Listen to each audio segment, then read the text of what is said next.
Allez, à la veille de la 12e journée avec Nicolas Nadeau. Nicolas, vous allez recevoir probablement l'équipe la plus en forme actuellement du Pro D2, mais vous avez peut-être un atout, vous revenez de Vannes avec une victoire à l'extérieur qui a quand même confirmé votre bonne santé aussi.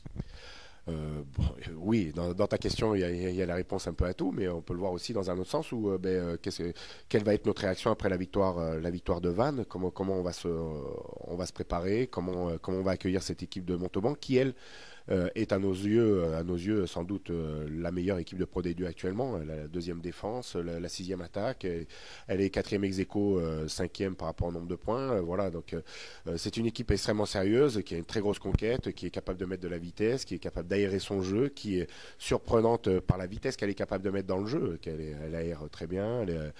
Elle a vraiment des transmissions précises. Voilà, à nous d'être extrêmement vigilants et de ne pas tomber dans l'écueil du on a gagné à l'extérieur, ça suffit. On peut avoir un passage à vide, on peut se manquer une fois à la maison. Voilà, si on veut à un moment exister dans cette Pro D2, il faut éviter ça et se préparer très sérieusement et puis faire comme on l'a fait depuis le début de l'année, mettre tous les ingrédients qu'il faut pour gagner à la maison. Dans les ingrédients, forcément, c'est le collectif, et on y revient là-dessus, c'est par le collectif que les résultats positifs arriveront. Oui, le collectif et puis par le jeu aussi.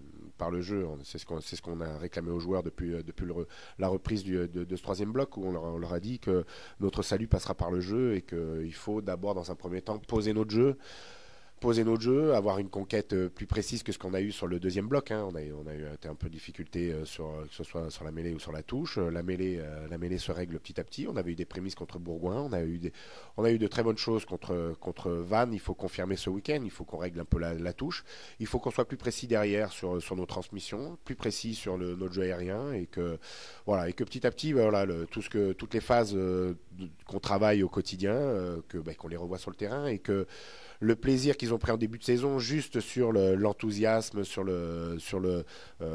l'envie, on y rajoute en plus le cadre qu'on établit ensemble et que si on met tout ça, on sera, je ne sais pas si on gagnera, mais en tout cas on sera pas loin de battre toutes les meilleures équipes. Petite question, vous revenez du déplacement le plus long du championnat, vous avez pratiquement fait 20 heures de bus. Est-ce que ça a un impact physiquement et même psychologiquement sur le groupe? Alors oui, tout à fait. On est parti de Vannes, il était minuit, on est arrivé le lendemain matin à Carcassonne à 10 heures. Le jeudi, on était parti à 7h30 de Carcassonne, on était arrivé à 20h, 20h15, je sais plus. Enfin voilà, on a fait à peu près 22 heures de bus dans le week-end.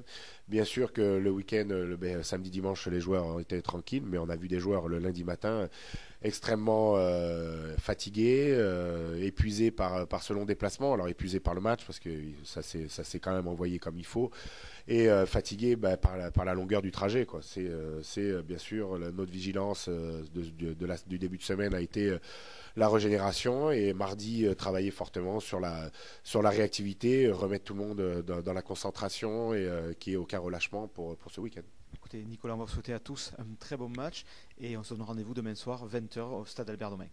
Oui, oui, et on aura besoin des encouragements de tout le monde et que même dans les moments difficiles, votre soutien sera important.